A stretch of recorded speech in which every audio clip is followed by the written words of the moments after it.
कब से कर रहे हैं ये पेंटिंग? मैं ये पेंटिंग आज से नहीं बल्कि हमारा तो ये लगता है कि जो पहले से एक संस्कार ही बना हुआ है। जो मैं पेंटिंग करना या किसी प्रकार का कोई कला करना, ये हमारा बचपन से ही ऐसा नियत बना हुआ है। लगता है जैसे कि हमने कहीं किसी जगह सीखा भी नहीं है, और ये हमको पहले से इस समय में कोई नहीं करता था इस जगह। मैं बचपन में जब 11 साल का था, उस समय में जो मैं मिट्टी का मूर्ति जो मैं भगवान कृष्ण का पूजा था उसमें जो मैंने बनाया, तो समझ लिए कि एक मेला लग गया। और ऐसा होते होते मैं ये पेंटिंग सब भी बनाते थे, लेकिन इस प्रकार से नहीं था, पहले नहीं था। ये तो बाद में ये ऐसा आया है जो ये कुलकर्णी वगैरह ये लोग आए हैं। इसका जब उत्थान हुआ तो धीरे धीरे मैं भी उसमें सम्मिलित हो गया, नहीं तो हमारा पहले से चल रहा है। पहले उस समय मैं मिट्टी का बनाया, और मिट्टी का बनाते बनाते मैंने ऐसा देखा कि मैं बना तो लेता था बहुत मेहनत से, लेकिन फिर भी इसके बाद में लोग क्या करते, बड़े गाते बजाते बड़े आराम से ले जा करके सब तो पानी में दे देते थे, बसा भी देते थे। ऐसा ही नियम है। तो मैंने सोचा उस समय में कि ये ऐसी कला की जो मैं इतना मेहनत से काम करता हूं और सबको उसको पानी में लेकर के डाल देता है, मुझे लगा कि ये अच्छा नहीं है। तो हमारे राजनगर में बहुत से मंदिर हैं जिसमें कि बहुत सी मूर्तियां बनी है, पत्थर के बने हुए हैं। तो मुझे लगा कि इसमें लाइफ है, इसमें जिंदगी है, मैं भी ऐसी कला करूं ताकि उसमें जिंदगी हो। और इसी तरह से मैंने फिर कुछ औजार की व्यवस्था, जबकि हमारे एरिया में राजनगर हमारे डिस्ट्रिक्ट में कोई पत्थर की मूर्ति कोई नहीं बनाते थे, लेकिन उस समय मैं खुद औजार बनवा करके उसी राजनगर से कुछ संगमरमर पत्थर छोटा छोटा जो फेंका हुआ रहता था उसमें से मैं उठा करके लाया और एक मूर्ति बनाई। मूर्ति बनाई तो लोग हमें बहुत वाहवाही किए, मुझे बहुत खुशी मिली। और इस तरह से मैं ये मूर्ति भी बहुत सा पत्थरों की भी बनाई, इसके बाद लकड़ी का भी बनाया। फिर ये सब जब चल रहा है कि जो ये पेंटिंग का ये सब जो खरीद बिक्री होने लगा, मैं भी उसमें शामिल हो गया। धीरे धीरे धीरे धीरे धीरे ऐसे ही चलता रहा। अभी भी बना रहा हूं, कितने हमसे कितना सीखा, मैंने कितने को सिखलाया। क्योंकि जब इसका आ गया ऐसा, तो फिर लोगों ने तो फिर चाहत की, तो फिर हमसे भी पूछे, तो हमारे पास में सब आते थे और मैं सबों को इसकी शिक्षा दे रहे थे। और बनाते बनाते अब तो बहुत से बन गए हैं, बहुत सा सब कुछ हर जगह हो गया है। तो ये तो इस तरह की बात है जो ये मूर्ति वगैरह फोटो वगैरह हुआ। लेकिन प्रकृति की ऐसी बनावट है कि मुझे लगता है जो कोई भी ऐसी कला नहीं है जो हमारे पास में भगवान दिए नहीं। कोई अपरिचित कला है हमारे पास में, सो बात नहीं। नाटक, ड्रामा, गीत, संगीत, फलाना चिन्ह सारा कुछ हमारे पास में सब कुछ आया, ऑटोमेटिक आया। लेकिन इसके बाद ऐसा हुआ कि हम थोड़ा बीमार हो गए, हमको ये पैर का बीमारी हो गया, गठिया बातरस हो गया। ये भी है 18 साल की उम्र, बहुत कष्ट दिया, बहुत तकलीफ हुआ। ये सब के कारण से मैं कहीं जा नहीं सका, आ नहीं सका। ये हमारी परंपराओं से है, ये आज से नहीं बल्कि ये परंपराओं से सुनता हुआ आ रहा हूं कि ये श्री जानकी जी को जो शादी हुई उसी जगह से ये ऐसा आ रहा है। ऐसा सुनने में हम लोग परंपराओं से सुन रहा हूं कि जो जनकपुर में जो जानकी जी की जो शादी हुई, तो उसमें देवलोक से चित्रकार लोग पहुंचे, जो वहां पर जनक जी की दरबार को सजाने के लिए। तो वो जो सजाने के लिए, तो श्री जानकी जी ने कहा कि जो देखिए, आप उन चित्रकारों से कहा कि जो आप ऐसे चित्रण कीजिए जो एक यंत्र जैसा हो, एक जो इस जगह आप बनाएंगे इसकी कल्पना करके, या जो कोई इसको देख करके जो जहां कोई भी त्योहार में, अच्छे से अच्छे त्योहारों में जो यह ऐसा फोटो जो बना देंगे उसका काम बिल्कुल सक्षम होगा, सही से चलेगा, निर्विघ्नता पूर्वक होगी। इसलिए हमारे यहाँ किसी उपनयन में, मुंडन में, शादी में कोई भी त्योहार होता है तो हर त्योहार में कोई ना कोई कुछ न कुछ इस तरह का चित्रण होता है। और नहीं भी कुछ ऐसा तो आप देखेंगे कि हमारे यहाँ एक अर्पण करके होता है जो वो हर जगह होगा ही, बिना उससे कोई काम चलेगा नहीं। जब तक वो नहीं होगा तब तक शुद्ध होगा ही नहीं। तो यह जो पेंटिंग की जो प्रक्रिया है सो ये पूरे पहले से परंपराओं से चल रही है, कोई आजकल से हो रहा है और हम लोग ये नया बनाए हैं सो बात नहीं है, ये बन तो रहा है पहले से। लेकिन अब इसका भी सर्च होने लगा। जो ये कुलकर्णी साहब ललित नारायण ललित कला से ये अभी इसका शोध किया गया है, ललित कला भी है।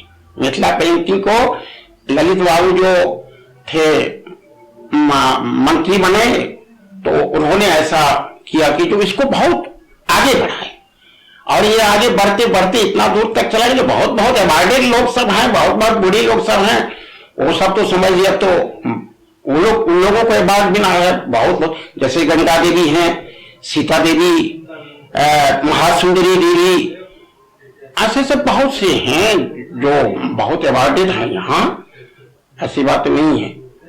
बस ये सब ऐसा हुआ और इस तभी से चल रहा है। अब तो कितना देश विदेशों में ये तो आप समझ लीजिए जो पूरे देश में हर जगह सो ऐसा ये चल रहा है, इंटरनेशनल हो गया, हर देशों में है। जापान, जर्मन, अमेरिका, लंदन, कहां से कहां। ये जो कोहबर पेंटिंग है वो तो शादी के वक्त बनाया जाता है। हाँ, शादी के वक्त बनाया जाता है। उसमें क्या क्या रहता है? उसमें कोहबर जो है सो देखिए ये सवाल से महिला डिपार्टमेंट का टीचर में बहुत उतना ये नहीं कर सकता हूँ, लेकिन फिर भी मैं इतना जानता हूँ कि जो वो भी एक बहुत बड़ा यंत्र है। वो बहुत बड़ा यंत्र इसलिए है कि उस कोहबर में जितना जो संपूर्ण, उसका कहना है ऐसा, जो संपूर्ण यंत्र उसमें नवग्रह है, बांस का बीट होता है, हाथी है, बौड़ है, कन्या है और उनका अर्पण पूर्ण रूप से उसका सो बना हुआ रहता है, जो प्राय आप लोग देखे भी होंगे, बहुत से देखे होंगे। तो इसमें वर और वधू के लिए सो समझ लिए सुहाग अमर रहे, इसलिए ऐसा इस तरह का यंत्र बनाया जाता है। कोहबर जो कहते हैं उनमें वो सत्ता थी जो आजकल वो सत्ता कहीं है ही नहीं। ये हमारी मिथिलावासियों के लिए समझ लीजिए बहुत बड़ी चीज है। ये सब ऐसा ये तंत्र मार्ग था, इसमें इस तरह से उसको सारे ये चित्रों को सजाया गया। तो ये तो पहले तो हमारे यहाँ ये चल रहा था, मान लीजिए कि दीवार पर अपने यहाँ चल, लेकिन उन्होंने इस बात को जब पता चला कि जो वास्तव में ऐसा है तो इसको देश विदेशों ने सो इस पर ये किया कि वास्तव में ये ऐसा चीज है, तो इसीलिए वो लोग धीरे धीरे बढ़ता ही चला गया है और अभी भी बढ़ता ही जा रहा है। ये जो पेंटिंग है ये तो बहुत सारी कहानी पर होता है ना, रामलीला, कृष्ण लीला। हाँ, ये सब्जेक्ट है, ये तो शास्त्र पुराने से निकाला जाता है। तो ऐसे अभी हमारे पास में बहुत से ऐसे कलाकार हैं, जैसे कि विद्यानाथ जी हैं, मीरा देवी हैं, सुधा देवी हैं, चित्रलेखा देवी हैं। ये सब कलाकार लोग जो हैं सो ये लोग सब कुछ शास्त्र पुराण से तलाश करके वो सब कुछ बनाते हैं। अपने अपने दिमाग का चीज है, दिमाग से बनाते हैं, अपना अपना डिजाइन है सबका। और इस तरह से बहुत से कलाकार है, तो कोई कमी नहीं। ये शास्त्र पुराणों से ही ये युक्त है, चित्र, इसका चित्रण होता है। दूसरी बात, और अभी आजकल तो फिर ऐसा भी होता है जो एक घर द्वार अपना कुछ रहन सहन की भी व्यवस्था से चल रही है, लेकिन अधिकतर रासलीला है, जैसे रामायण से है, महाभारत से है, गीता से है, श्रीमद् भागवत से लिया जाता है। ये हर जगह से वेद पुराणों से ही उसका आगमन होता है। अब जो ये रंग यूज करते हैं, ये प्राकृतिक रंग यूज करते हैं? नहीं, देखिए यहाँ पर तो अब तो थोड़ा सा कुछ ऐसा भी हो गया है कि जो बाजार का भी कुछ चल रहा है, नहीं तो यहाँ सब पहले बनाया ही जाता था, अपने ही खुद का रंग सब चल रहा है। अभी भी प्राय चल ही रहा है, जो खुद अपने आप से ये पत्ते से, फूल से, ऐसे कुछ कुछ लकड़ियों से भी आते हैं। सो ये प्राकृतिक कलर है। आपको उसमें एक बात है, उसको पानी से बचाना पड़ता है, और उसको रखेंगे अगर तो कितने भी दिनों तक, जितने दिनों तक रहेंगे उतना समझ लीजिए उसका लाइफ बढ़ता ही चला जाएगा, वो कम नहीं होगा। देखिए रंग सब बनाने के लिए इसका बहुत सा तरीका सब था, जो जैसे उसमें देखिए बेल से गोंद निकाला जाता था, और उसको जैसे कि हल्दी हुआ, हल्दी का कलर बनता था। आपको ये हमारे यहाँ सो किस श्रृंगार कहा जाता है, उसका फूल से, उसका जो तना जो रहता था उस फूल के तना से भी कलर बनता था।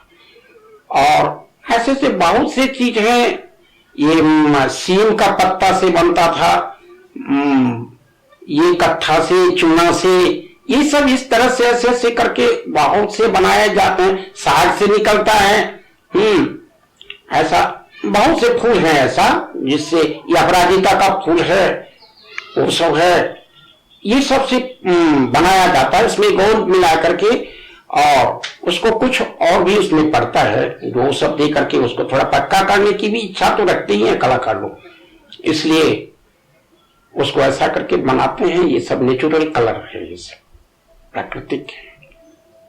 ये नई पीढ़ी के लोग क्या इंटरेस्टेड हैं? अरे नया पीढ़ी का लोग तो इतना इंटरेस्टेड हो गए हैं कि समझ लीजिए जिसका तो कहना नहीं। अब तो हम लोग क्या बनाए, हम लोग तो जो बनाए सो बनाए। आज जो अभी का जो पीढ़ी का जो लोग सब, बच्चे लोग सब जो बनाना शुरू किए हैं, वो तो ऐसा ऐसा पेंटिंग करते हैं कि हम लोग भी छक पड़ जाते हैं। बहुत बहुत सुंदर, अद्भुत ऐसा सब चित्रण करते हैं, बहुत खुश होता है। अब ऐसा हो गया है कि हर बच्चे के पास में ये नजर आ गया कि मैं भी पेंटिंग बनाऊं, मैं भी पेंटिंग बनाऊं, और खूब अच्छी अच्छी पेंटिंग बनाते हैं, जो देखने में लगेगा कि हम लोग क्या बनाए, उससे कितना कितना अच्छा सुंदर सुंदर सब बनाता है, बहुत सुंदर, और निकालता भी है। बहुत गहरे गहरे चीज सब निकालते हैं पुरानों से, फलाना चिलाना से। अभी का जो है विद्यार्थी लोग कुछ पढ़े लिखे भी सब हैं, इसलिए सब निकालते हैं अपने अपने दिमाग से, अच्छा अच्छा लगता है। अब तो हम लोग पीछे पड़ रहे हैं, लेकिन खैर ठीक है, आगे की पीढ़ी जितना बढ़ जाए तो इतनी अच्छी ही है, इसलिए हम लोग ज्यादा खुश होते हैं। पहले तो कागज ही चलता था, कपड़े में चल रहे हैं, साड़ी, सूट, सलवार, रुमाल। अब तो हर जगह जगह सब कुछ में, कप में, प्लेट में, लालटेन में, हर जगह समझ लीजिए, हर जगह पर होता। तो मैं नहीं कह सकता हूं जितना कि अभी का जो रीजन है उसमें जो चल रहा है, सो उन लोगों को आप देखेंगे, लेकिन सब कर रहा है, बड़ी मस्ती में कर रहा है, कमी नहीं है। हमारे यहाँ ऐसे ऐसे कलाकार हैं कि कोई भी कहानी अगर उसको सुना दीजिए तो उसमें से वो निकालेगा, कोई ना कोई ऐसा ऐसा दृश्य बनाएगा वो, जो पूरी सब्जेक्ट से, आपके सब्जेक्ट से मिला हुआ रहेगा, ऐसा सब चित्रण करेगा। सब ऐसा करते हैं। ऐसे तो सिंगल तो होते ही हैं, रामायण, कृष्ण है, फलाना, क्यों तो अकेला अकेला तो वो होते ही जाते हैं, लेकिन जब बनाएंगे तो सब्जेक्ट बनाएंगे सब्जेक्ट के साथ, तो उसमें तो कोई ना कोई एक से नहीं बल्कि और सब जुड़ा हुआ रहते हैं। विष्णु भगवान हैं तो कोई राक्षस को ही बना दिए, या अर्जुन को ही साथ में ले लिए। तो गीता की जो जैसे हैं तो अर्जुन और कृष्ण का जो संवाद है, तो गीता आप देखेंगे कि रथ के साथ में ऐसा ऐसा बना हुआ है, इसे दिखाएंगे, विराट दर्शन कराएंगे। ये सब जो है शास्त्र पुराण का सब्जेक्ट है, इस सब्जेक्ट सो चित्र बनता है, ये सब बनाते हैं। जो संस्था भी देखते हैं कि जो यहाँ पर ये अच्छे अच्छे जो चित्र सब बन रहा है, उसको देखते हैं, उन संस्था को लगता है कि जो वास्तव में ये सब बाहर में बिक सकता है, इनके लिए ग्राहक है, तो ये संस्था वो कॉन्टेक्ट कराते हैं बाजार से, और बाजार में एग्जीबिशन होता है, ऐसे ऐसे हर जगह ऐसा, हर जगह बाजार में जाते हैं, आता है, एग्जीबिशन मिलता है, घर पर भी आते हैं, अभी भी आते हैं, बहुत बहुत सी जगहों से, देश विदेश से आते हैं। इस तरह से ऐसे बिक्री भी होता रहता है, चलता रहता है, सब चलते हैं एकदम बिल्कुल। पेंटिंग के स्टाइल में चेंज आ रहा है क्या?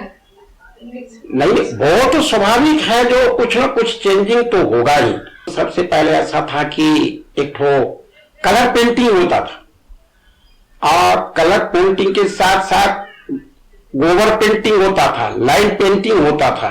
लाइन पेंटिंग का मतलब जो रेखा चित्र होता, जिसमें कि सिर्फ चित्र को रेखा से सजाया गया है। अद्भुत सजावट होती थी और उसका वास्तव में जो उस ढंग से बनता था तो उसका कीमत भी होता था। तो ऐसा ये 3 है। और तो अनेक तरह का बहुत क्या सब बनते हैं। हम तो उतना नहीं कह सकेंगे कि जो कितना क्या बनता है, क्योंकि आप तो पहले वाली ही तो बात नहीं है, आप तो आगे ही बढ़ता जा रहा है। और तो कितनी दूर तक कहाँ चलेंगे, कितना स्टाइल होगा, क्या होगा, नई नई दुनिया है, नई सब कुछ बनेंगे। नहीं तो पहले यही 3 था लगभग में। ये यहाँ की ऐसी परंपरा रही, जो ये पेंटिंग की जो प्रक्रिया है, कोई भी जात में इस मिथिला में किसी जगह शादी हो चाहे विवाह हो, हाँ चाहे जो भी कुछ हो, कोई भी प्रकार का मान लीजिए कोई फंक्शन हो, तो कुछ ना कुछ उसमें पेंटिंग अवश्य बनेगा, उसका अर्पण बनेगा। कुछ इस तरह से जब तक नहीं होगा तब तक कोई पूजा पाठ नहीं होगी। दुसाध लोग यहाँ बोलते हैं तो उन लोगों का है देवता है सलहेश।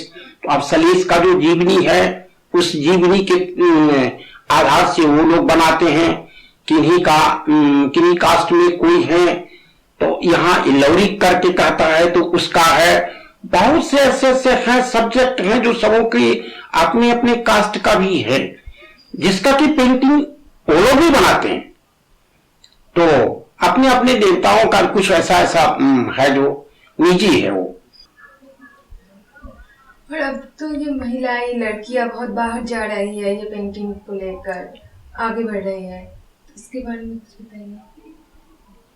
ठीक है, अच्छी बात है। जितना इसका विकास हो, पेंटिंग का विकास हो, जितना सबों का तो थोड़ा सा ऐसा हो गया, एक रोजगार जैसा हो गया, तो ये सब भी कर रहे हैं तो ठीक ही है। जितना विकास हो, जितना अच्छा हो, जितना बढ़ सके आगे, उतने ही अच्छा है। तो ये तो होनी ही चाहिए और होता ही रहेगा, ऐसा तो होगा अवश्य।